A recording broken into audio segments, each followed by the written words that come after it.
ఈరోజు బైబిల్ అధ్యయనం అపోస్తలుల కార్యములు 26వ అధ్యాయం 32 వచనాలు. ప్రార్థన. తండ్రి, మేము మరొక రోజు అనుభవించినందుకు కృతజ్ఞతలు మరియు మీ మాటను అధ్యయనం చేస్తూ మా సమయాన్ని ఆశీర్వదించండి. మమ్మల్ని మీ దగ్గరకు రప్పించమని మేము కోరుతున్నాము. యేసునామంలో ఆమెన్. అపోస్తలుల కార్యములు 26వ అధ్యాయం. అగ్రిప్ప పౌలును చూచి నీ పక్షమున చెప్పుకొనుటకు నీకు సెలవైనదనెను. అప్పుడు పౌలు చేయి చాచి ఈలాగు సమాధానము చెప్పసాగెను. అగ్రిప్పరాజా, తమరు యూదులలో ఉండు సమస్తమైన ఆచారములను వివాదములను విశేషముగా ఎరిగినవారు గనుక యూదులు నా మీద మోపిన నేరములన్నిటిని గూర్చి నేడు తమరి ఎదుట సమాధానము చెప్పుకునబోవుచున్నందుకు నేను ధన్యుడనని అనుకునుచున్నాను. తాల్మితో నా మనవి వినవలెనని వేడుకొనుచున్నాను. మొదటి నుండి యెరూషలేములో నా జనము మధ్యను బాల్యము నుండి నేను బ్రతికిన బ్రతుకు ఎలాంటిదో యూదులందరూ ఎరుగుదురు.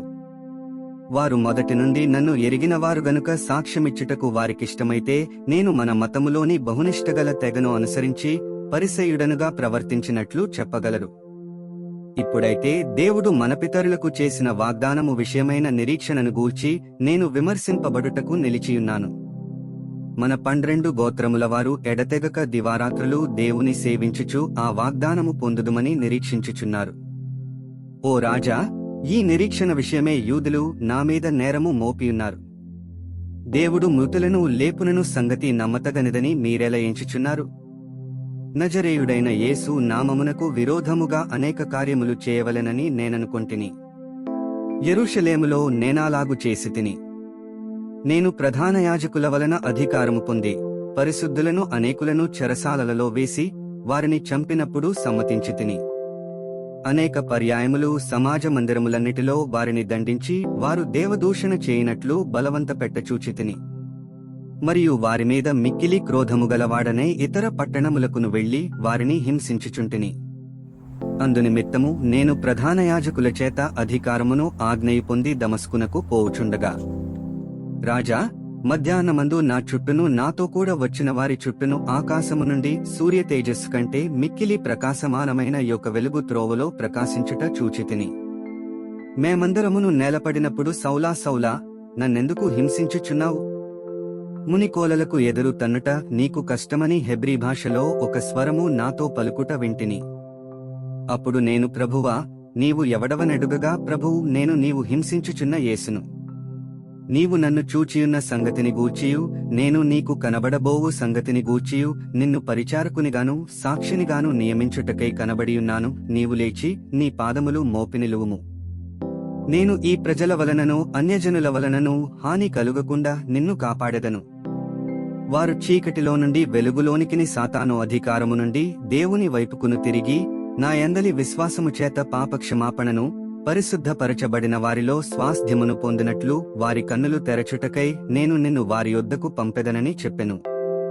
కాబట్టి అగ్రిప్పరాజా, ఆకాశము నుండి కలిగిన ఆ దర్శనమునకు నేను అవిధేయుడను కాక మొదట దమస్కులోని వారికిని యెరూషలేములోను యూదేయదేశమంతటను తరువాత అన్యజనులకును వారు మారుమనస్సు పొంది దేవుని తట్టు తిరిగి మారుమనస్సునకు తగిన క్రియలు చేయవలెనని ప్రకటించుచుంటిని. ఈ హేతువు చేత యూదులు దేవాలయములో నన్ను పట్టుకుని చంపుటకు ప్రయత్నము చేసిరి. అయినను నేను దేవుని వలననైన సహాయము పొంది నేటి వరకు నిలిచియుంటిని.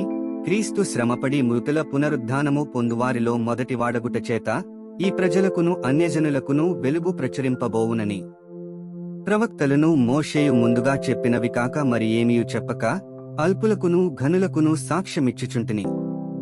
అతడు ఈలాగు సమాధానము చెప్పుకొనిచుండగా, ఫేస్తు, పౌలా, నీవు వెర్రివాడవు, అతి విద్య వలన నీకు వెర్రి పట్టినదని గొప్ప శబ్దముతో చెప్పెను. అందుకు పౌలు ఇట్లనెను, మహాఘనత వహించిన ఫేస్తు, నేను వెర్రివాడను కానుగాని సత్యమును స్వస్థబుద్ధియు గల మాటలనే చెప్పుచున్నాను. రాజు ఈ సంగతులెరుగును గనుక అతని ఎదుట నేను ధైర్యముగా మాటలాడుచున్నాను. వాటిలో ఒకటియూ అతనికి మరుగై ఉండలేదని రూఢిగా నమ్ముచున్నాను. ఇది ఒక మూలను జరిగిన కార్యము కాదు. అగ్రిప్పరాజా, తమరు ప్రవక్తలను నమ్ముచున్నారా? నమ్ముచున్నారని నేనెరుగుదును. అందుకు అగ్రిప్ప, ఇంత సులభముగా నన్ను క్రైస్తవుని చేయజూచుచున్నావే అని పౌలుతో చెప్పెను. అందుకు పౌలు, సులభముగానో దుర్లభముగానో తమరు మాత్రము కాదు, నేడు నా మాట వినువారందరూ ఈ బంధకములు తప్ప నావలె ఉండునట్లు దేవుడను గ్రహించుగాక అనెను.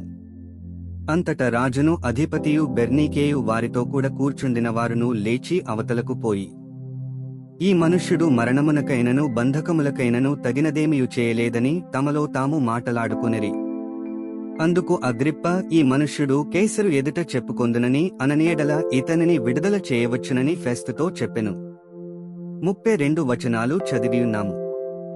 ముగింపు ప్రార్థన. ఓ దేవా, మా విలువైన సమయాన్ని నీ వాక్యాన్ని అధ్యయనం చేసినందుకు ధన్యవాదాలు. మా మార్గాలలో నడవడానికి మరియు మన సత్యాన్ని ఇతరులతో పంచుకోవడానికి మాకు ధైర్యాన్ని ప్రసాదించు. మీ పరిశుద్ధాత్మ మాకు మార్గనిర్దేశం చేస్తూ సర్వసత్యంలోకి మమ్ములను నడిపించునుగాక. ఆమెన్.